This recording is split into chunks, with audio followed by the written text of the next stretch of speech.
இந்த நூற்றாண்டு விழா அழைப்பதை பார்த்தப்போ எனக்கு ஒரு புகைப்படம் நினைவுக்கு வந்துச்சு. ஒரு பக்கம் தலைவர் கலைஞரும் இன்னொரு பக்கம் இனமான பேராசிரியரும் இருக்க, நடுவில் நின்று அவங்க ரெண்டு பேரோட தோல்லையும் உரிமையோடு கை போட்டு கம்பீரமாக நிற்பார் நாகூர் அனீபா அவர்கள்.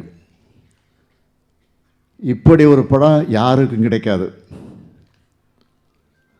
அந்த இருவரும் ஆளுமைகளோட தோல்ல கை போட்டு நிற்க துணிச்சலும் நட்புரிமையும் யாருக்கும் இருக்காது. அத்தகைய கம்பீரத்தின் அடையாளம்தான் நம் மரியாதைக்குரிய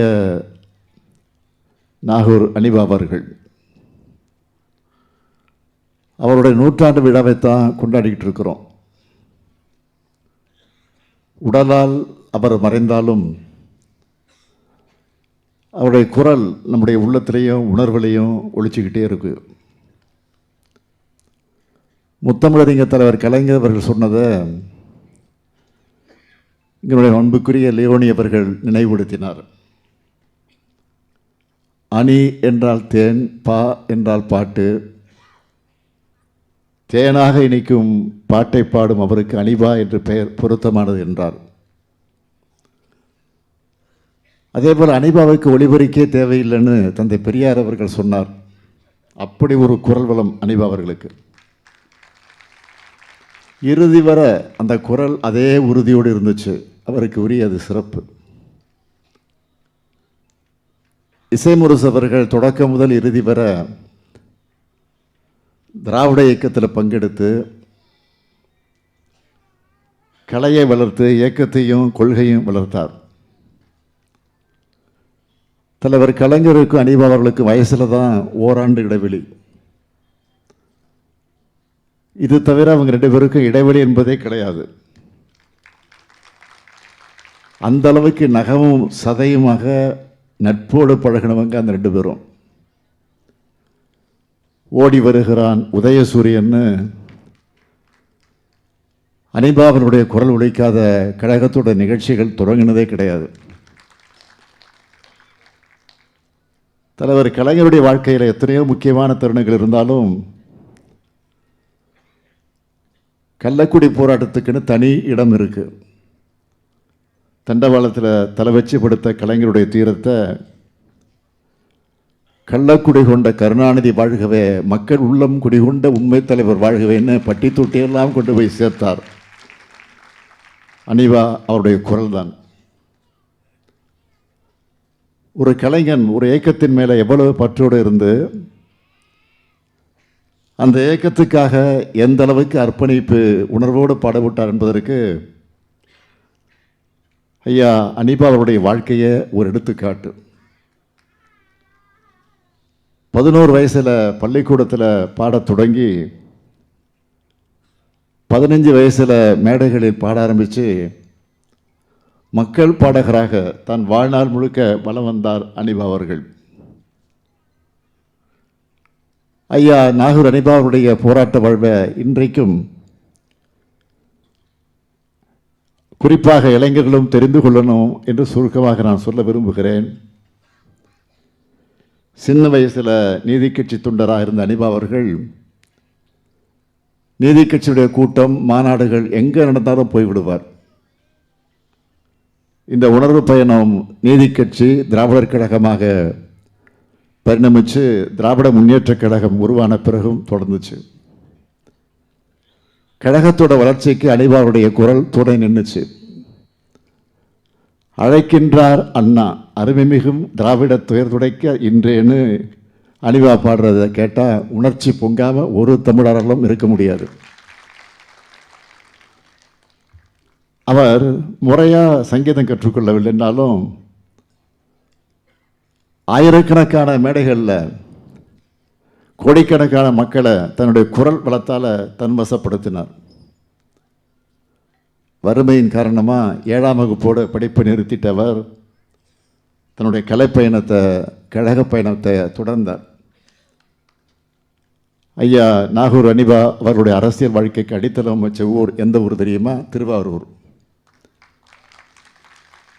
படிப்பை பாதியிலே நிறுத்தினவரை அவருடைய தாயார் திருவாரூருக்கு அனுப்பி வச்சாங்க. அப்போ திருவாரூரில் நிதி கட்சி கூட்டங்கள் நடக்கும். அவற்றை ஏற்பாடு செஞ்சவங்கள ஒருத்தர் தான் பள்ளிக்கூட மாணவராக இருந்த நம்முடைய தலைவர் கலைஞர் அவர்கள். அப்போவே கூட்டம் தொடங்கி தலைவர் பேசுகிற வரைக்கும் அனிபா அவர்கள் பாடுவார், பேச வர்ற வரைக்கும். இந்த நிலையில் சரியட்டி பன்னீர்செல்வம் அவர்கள் மறைந்த பிறகு 1940 திருவாரூரில் நடந்த நீதி கட்சி மாநாட்டில் அவரை பற்றி அனிபா அவர்கள் பாடினார். அப்போது அந்த மாநாட்டில் இருந்த தலைவர் கலைஞர் அவர்கள் அனிபாவுடைய பாடலை கேட்டு நெஞ்சுருகி போயிட்டார். 1949 திராவிட முன்னேற்ற கழகம் தொடங்கப்பட்டப்போ அந்த தொடக்க விழாவில் பாடினவர் அதற்கு பிறகு திராவிட முன்னேற்ற கழகத்தின் தொண்டராக தன்னுடைய பயணத்தை தொடர்ந்தார். நாகூரில் திமுக கிளையை தோற்றுவிச்சதும் ஐயா அனிபா அவர்கள் தான். இப்படி கழகத்தோடும் தலைவர் கலைஞரோடும் அனிபா அவர்களோட பற்றும் பாசமும் வளர்ந்துக்கிட்டே போச்சு. இன்னும் சொல்லணும்னா நாகூரில் அனிபா அவர்கள் கட்டின இல்லத்துக்கு கலைஞர் இல்லைன்னு பேர் வச்சார். அதை கலைஞர் தான் திறந்து வச்சார். இப்படி கழக மேடைகளில் பாட்டு பாடுறதுனால மட்டுமா அனிபா அவர்களை கொண்டாடுறோம்?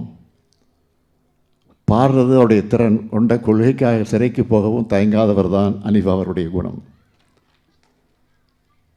1939 13 வயசு பையனா இந்தி திணிப்புக்கு எதிராக ராஜாஜிக்கு கருப்பு கொடி காண்பித்த முதல் முறையாக கைதானார். பிறகு இந்திய ஆதிக்க எதிர்ப்பு போராட்டத்தில் கோசிமணி, அன்பில் தர்மலிங்கம், மன்னை நாராயணசாமியோடு திருச்சி சிறையில் 32 நாள் இருந்திருக்கிறார். 1952 கலைஞரோடு அனிபா அவர்கள் கைது செய்யப்பட்டார். 1956 காஞ்சிபுரத்தில் தெருவில் பாடிட்டு போகும்போதே கைதானார். இப்படி கழகத்துக்காக போராட்டங்களில் பங்கெடுத்து 10 முறைக்கு மேலே சிறைக்கு சென்றிருக்கிறார். ஐயா அனிபா அவருடைய தமிழுணர்வை பற்றி தலைவர் கலைஞர் என்ன சொன்னார்னா, தமிழுக்கு ஒரு தீங்கென்றால் அது தீங்கினை தடுத்து நிறுத்திட தமிழ நிலம் காத்திட தமிழ் மொழி காத்திட தோல் தட்டி தன்னை ஒப்படைத்துக் கொள்ளக்கூடிய தியாகச்சீலை தான் நாகூர் அனிபான்னு சொல்வார். 1957 தேர்தலில் போட்டியிட்டு வெற்றி வாய்ப்பை இழந்த ஐயா அனிபா அவர்களை தலைவர் கலைஞர் அவர்கள் முதலமைச்சரான பிறகு எம்எல்சி ஆக்கி மேலவையில் அமர வச்சு அழகு பார்த்தார். கலைமாமணி விருது கொடுத்தார். வக்வாரிய தலைவராக நியமித்தார். 2002 நடைபெற்ற கழகத்தின் பெருவிழா நிகழ்ச்சியில் கலைஞர் விருது வழங்கினார். இப்படி அஞ்சானஞ்சன் பட்டுக்கோட்டை அழகிரி, தந்தை பெரியார், கண்ணியத்திற்குரிய காகிதமில்லை, பேரறிஞர் அண்ணா, முத்தமிழறிஞர் கலைஞர், இனமான பேராசிரியர்னு அனைத்து தலைவரோடு பழகி பயணித்து தன் வாழ்நாளை கொண்ட கொள்கைக்காக ஒப்படைச்சிக்கிட்ட ஒப்பற்ற ஒளிச்சுடர் தான் இசைமுரசு ஐயா அனிபா அவர்கள். ஒரு முறை அனிபா அவர்கள் என்ன சொன்னார்னா, கழக நிகழ்ச்சிகளுக்கு கலைஞர் எங்கிட்ட தேதி கூட கேட்காம என்னுடைய இசை கச்சேரியை வச்சுடுவார். ஏன்னா நான் கச்சேரிக்காரன் கிடையாது, கட்சிக்காரன்னு சொன்னார். மற்றொரு பேட்டியில் என்னுடைய ரத்தத்தை எடுத்து சோதித்தால் கூட அதில் வேறு கட்சியுடைய கலப்பு இருக்காதுன்னு சொன்னார். அதனால தான் ஐயா அனிபா அவர்கள் நிறைவேற்ற போது, மறைந்த போது தலைவர் கலைஞரும் நானும் ஓடோடி சென்றோம். அதைத் தொடர்ந்து நாகூரில் நடைபெற்ற அவருடைய திருவுருவப்பட படத்திறப்பு நிகழ்ச்சியில் பங்கெடுத்து புகழஞ்சலி செலுத்தினேன். அப்படிப்பட்ட எங்கள் இசை முரசுக்கு நான் முன்னின்று நூற்றாண்டு விழாவை கொண்டாடுறதை என்னுடைய வாழ்நாள் பேராக நான் நினைக்கிறேன்.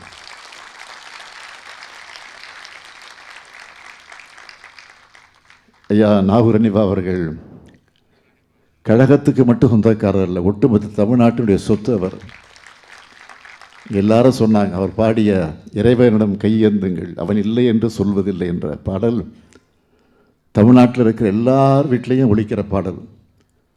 அதுதான் ஐயா அனிபா அவருடைய அவரது இசையோட வலிமை அது.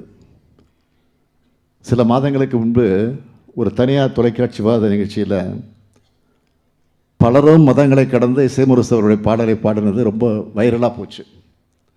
இந்த உணர்வோடு தான் தமிழ்நாடு, அதனால தான் நம்மோட இசைமுரசு ஐயா நாகூர் நிவா அவருடைய நூற்றாண்டு தொடங்கினதும் நாகூரிலே அவர் இல்லம் அமைந்துள்ள தெருவுக்கு இசைமுரசு நாகூர் இஎம் அனிவா தெரு என்று பெயர் சூட்டினோம். சில்லடி கடற்கரைக்கு செல்லும் சாலையிலே இசைமுரசு நாகூர் இஎம் அனிவா நூற்றாண்டு நினைவு பூங்காவை சில தினங்களுக்கு முன்பு துணை முதலமைச்சர் உதயநிதி திறந்து வச்சிருக்கிறார். தமிழரசின் சார்பில் அனிவா நூற்றாண்டு மலர சிறப்பாக தயாரித்து வெளியிட்டிருக்கிறோம். ஐயா நாகூர் அனிவா போல் இன்னும் ஏராளமான திராவிட முன்னேற்ற கழகத்தை வலுப்படுத்த வரணும். உங்களுடைய திறமையை, உங்களுடைய அறிவு கூர்மையை பயன்படுத்தி கழகத்தை, சமூகத்தை வளர்த்தெடுக்க திராவிட முன்னேற்ற கழகம் எப்பொழுதும் தயாராக இருக்குது. திராவிட முன்னேற்ற கழகம் இந்த மண்ணில் இருக்கிற வரையில் தந்தை பெரியார், பேரறிஞர் அண்ணா, தலைவர் கலைஞரின் புகழ் தமிழ் நெஞ்சங்களில் உள்ளவர ஐயா நாகூர் அனிவா அவர்களும் நம்முடைய புகழுறவிலே வாழ்வார். கம்பீர குரலெடுத்து கானமழை பொழிந்து தமிழர்கள் மனங்களை நிறைந்த ஐயா நாகூர் அனிவா அவர்களின் புகழ் வாழ்க. ஐயா நாகூர் அனிவா அவர்களின் புகழ் வாழ்க. நன்றி, வணக்கம்.